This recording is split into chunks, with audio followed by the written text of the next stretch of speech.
The views and opinions of this program are those of the host, guests, and callers. There is substantial risk of loss in trading futures and options, which you should carefully consider prior to trading. For over 95 years, we've set the bar. Power, we restored it. Protection, we reinvented it. Record yields, we redefined it. If there's one thing we know at FS, it's that just because something hasn't been done, doesn't mean it can't be done. We're never satisfied unless we take your farming operation to the next level. Run your equipment at peak efficiency and bust the bins this season. Visit fssystem.com. Well, on an overall quiet day in the markets again on Thursday, we do have a few things of note. Soybean meal continues to be strong. December corn testing the $5 mark. A lot of things to pick apart, talk about here on today's program. Joining us now for market analysis, we are pleased to have with us again this week Bryan Doherty, Senior Market Advisor with Total Farm Marketing. Bryan, good to catch up with you again. And, even on a somewhat quiet day, it's felt like it's been a quiet week, but there's been a few things of note overall in this market trade. It's keeping things a little bit exciting for us anyway, isn't it? There's definitely been some activity, and we saw a real good surge in December corn today, closing in an area that it hasn't in a long time. So during the day, the mark was basically back and forth, a little, slightly friendly bias, and it just kind of picked up steam as the session wore on, closing at 505, up 13 on the day. That's quite a jump. Beans, a little bit higher, 2 to 4 higher, but probably the story in the corn market. And I think you saw a big short cover rally today. You're seeing volatility picking up in the commodities a little bit. And I think that corn may have also took a little bit more of a cue from the wheat market, which had a nice upturn today as well, Jesse. And that breaking you can draw lines and charts all you want, but you had a nice downtrend line that it broke through here recently. And to see some follow-through strength today is encouraging. I think the funds might be getting either a little bit nervous being short or starting to take a long-term view and say, hey, there's not much more negative that we can probably put into the marketplace that hasn't already been, discussed or thrown out there. I was going to ask you, now that we're breaking through some of these, I'll call them psychological levels here in grains. You mentioned, corn getting to 505 on Thursday. Soybeans here yesterday, Wednesday, got above $13. Wheats, as you mentioned, doing some things. So breaking through what I would say psychological levels, how is this money flow looking as we go to test some key moving averages overhead of us now? Right. So great question. So we know that the managed money, that is the larger speculators who are what's called reportable, have built up a very big short position in multiple markets in commodities, and row crops in particular. So each week the Commodity Futures Trading Commission issues the Cumulative Traders Report, and that gives us some bias or perspective of just where the money flow is, and it's been short, so we know that. So what you end up seeing is something like in the wheat market, the funds last week short 104,000, just a little over 104,000 contracts. That's a lot of contracts. In soybeans, they were long 2,000, so barely on the long side there after being strongly long throughout much of the summer. And then in corn, short 112,000 contracts, and that we started to see a couple weeks ago where they last week reduced that position by 46,000. So there's a bit of a trend going on here with the funds reducing positions, and I think today was another big day in the corn market in particular, where they were reducing long positions with the low. And we're getting away from this from a time period. It doesn't feel like it, but the low on the December corn contract came back on the 19th, exactly a month ago. So we're 30 days removed from the low when the corn market was established. Well, and I wonder, with corn getting above 5 in the D's contract and beans above 13 here, I've heard a lot, and we've talked about this, a lot of farmers, if they have the on-farm storage, they're holding on to grain, waiting for some better prices, or maybe they don't need to sell. They have enough cash flow on hand, potentially, whatever the case may be. But one has to wonder if breaking through some of these key levels, if that could trigger some orders possibly, or maybe lead to a little more farmers selling here during this harvest season. What do you think, Brian? Yeah, so it's a great question, and I want to take us back just a little bit in time. And just in case I sneeze, I'm going to get a napkin ready. But um, what what we noticed, and what we and probably heard out there, is that this was a year where you had an inverted market in commodities, and that means that the market was paying a lot more for the old crop than it was the new crop. So we think farmers did a good job of selling the old crop, but not the new crop. And then prices eroded and eroded. When they rallied sharply, then fell apart faster.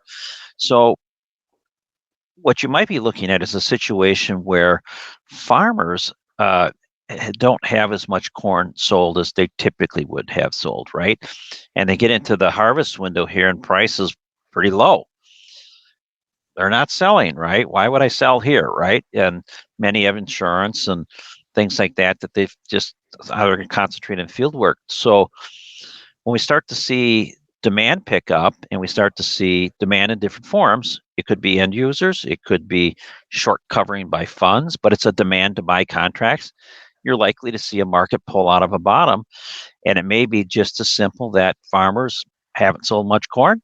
The market needs to bid up to find corn. The board knows that. The funds are starting to move out. Now the question is, do we have much ahead of us? That one's open for debate. Until we really see a robust export market, the mentality is rallies probably have a limited lifespan and a limited upside. And that export market, some challenges there. Obviously, I know weekly export sales and grains were okay, but we have the Mississippi River issues that are of a concern. And then you watch still South America sending a lot to China. South America is also having some weather issues that I know are taking note in the market, at least right now, for their planting season. So, a couple things there that we got to keep our eyes on. But to your point, the export window, we got to get some things to pick up here, I think, to help spur on some more demand, Brian. We do. And there are some issues in South America. The Amazon is at, I guess, decade low levels, and that has been exploited as a way to move inventory to the north. How much actual impact that has, we don't know. Argentina's drought this last year and smaller bean crop does have impact because they are the world's, or were, and maybe still are, or will be, the world's largest soybean meal supplier. Well, if they're tight on meal, so our meal market has really caught fire as of late. And just straight up, all of a sudden here on the 6th of October, we're looking at meal under 370, and now we're almost up to 415. Big increase, big percentage increases. And it's come at the cost maybe of oil. The trade has been selling oil for the most part. But the bean complex has pulled out of that low, as you and I talked about, with meal, probably the shining star in that complex. But weather in South America, I've always said don't talk about it too much in October. It's kind of like talking about our April weather here in the U.S. or Mm-hmm. maybe even the first half of May. But we cannot not acknowledge that it's dry in the north and it's hot, and it's been wet in the south. And so I would just clump it all as of mid-October, now a little bit past mid-October, as less than ideal. And I think we think about all those things and we look at some of this rally in the grain market, Brian, and I think that could just give us a pause to tell farmers that even though they're busy with harvest, they're wrapping things up here hopefully soon. And it might be a good time to take a long, hard look at your marketing plan and figure out your own specific balance sheets and try to minimize that risk, right? Yeah, don't lose sight of things. We talk about, as an example, November beans are at 13.15. Okay, well, they were at 14, right? But they were also at 12.50.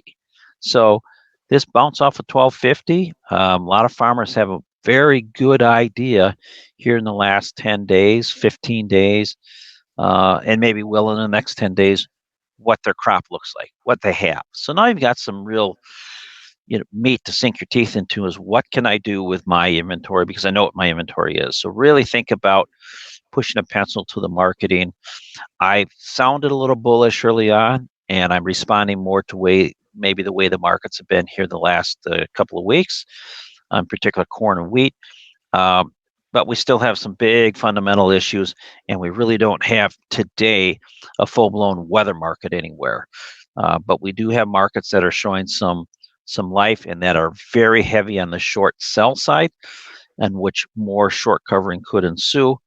But again, I'm going to go back to this idea of recognize that we do have information. The information is 173 bushel yield on corn and whatever it was on beans. I can't remember now. 49.6, I think it was something like that. 49.6, right. yeah. Mark was looking for 49.9, I think, and so we have that information. The market knows that. Do we have anything different from that that's bullish or bearish? I don't see anything until the next report, and who knows what that'll throw at us. But we do have feedback from farmers, so that the yield numbers are variable. Some are really good, some are not so good. But variability is the biggest, I think, word to describe this year's crop, but we know about what it is now. We're having a conversation today with Bryan Doherty, Senior Market Advisor at Total Farm Marketing. Bryan, let's go over to livestock. Cattle had a pretty big down day on Thursday. When I looked at the weekly export sales numbers Thursday morning, I thought it was a typo. 400 metric tons sold in the previous week, a marketing year low. Just ugly export sales numbers on the beef side there, Bryan. Yeah, you got to wonder if high prices aren't kind of taking care of high prices. Maybe, you've got to wonder it. Something else we talked about in the grain, and we saw milk prices really volatile too. We'll touch on those. But you saw some positive numbers out of China this week, CPI numbers out of China. And remember, we talked about this for several months, and that while China's economy continues to look lousy, there have been a number of things in place to kind of turn that, and it almost looks like we're starting to see some signs of that turning. So that was maybe a catalyst to some of the move in the milk market here the last couple of days. Again, short covering there. But cattle have been on a bull market for a long time, and they're kind of contrarian right now. That is, they rallied into September, October, and typically that's kind of when they're bottoming. So it just almost looks like we're getting a delayed push in the cattle market. You got to wonder, too, if there isn't another interest rate hike coming somewhere, and at some point that's going to have some impact on consumers. And pork continues to be a very lowly priced product compared to beef. So the charts look pretty challenged on cattle, but they don't look disastrous. They look challenged. They recovered here. I should say the live cattle, the feeder cattle charts, they look challenged. They just broke into another round of new lows today.